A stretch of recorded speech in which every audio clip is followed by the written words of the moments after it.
সাইফ আলী খানের উপর হামলার ঘটনায় রীতিমতো সোচ্চার বিটাউন। সকলেই অভিনেতার দ্রুত আরোগ্য কামনা করেছেন। सैफो तुम ठीक तो हो ना। मैं अल्लाह से खुदा से जीसस से दुआ करती हूँ कि तुम जल्दी ठीक होके आ जाओ। তেমনটাই একটা ইন্টারভিউতে অভিনেত্রী উর্বশী রাউটেলাকে সাইফের ওপর আক্রমণের বিষয়ে প্রশ্ন করা হয়। তার উত্তরে উর্বশী বলেন, अभी मैंने अभी पढ़ा कि अभी वो फाइनली ठीक हो गए हैं, but it is very unfortunate.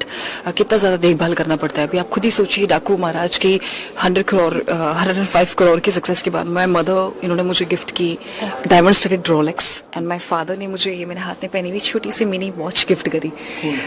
ये हाँ, it is like a gift.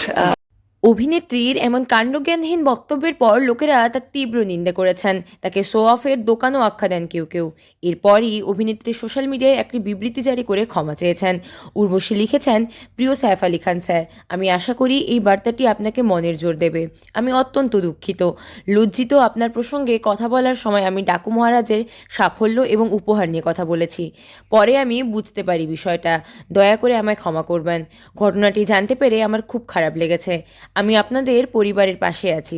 আপনার সাহসের প্রশংসা করতেই হয়। আপনাকে যদি কোনো উপায়ে সাহায্য করতে পারি তাহলে আমাকে অবশ্যই জানাবেন। ভালো থাকুন। প্রসঙ্গত, বলিউড অভিনেতা সাইফ আলী খানের ওপর হামলার ঘটনায় মুম্বাই পুলিশ ইতিমধ্যেই এক অভিযুক্তকে গ্রেপ্তার করেছে। জানা গিয়েছে ওই ব্যক্তির নাম বিজয় দাস।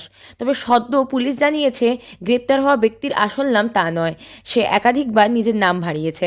তার আসল নাম মোহাম্মদ শরীফ উল ইসলাম শেহজাদ। তার কাছে পাওয়া নথি তথ্য থেকে জানা গিয়েছে সে আসলে বাংলাদেশি।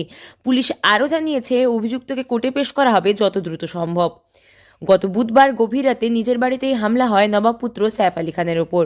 চিকিৎসকরা জানিয়েছেন তিনি ধীরে ধীরে সুস্থ হচ্ছেন এবং স্বাভাবিকভাবে খাওয়া দাওয়া করছেন। আশা করা যাচ্ছে আগামী 2-1 দিনের মধ্যেই তাকে হাসপাতাল থেকে ছাড়া হবে।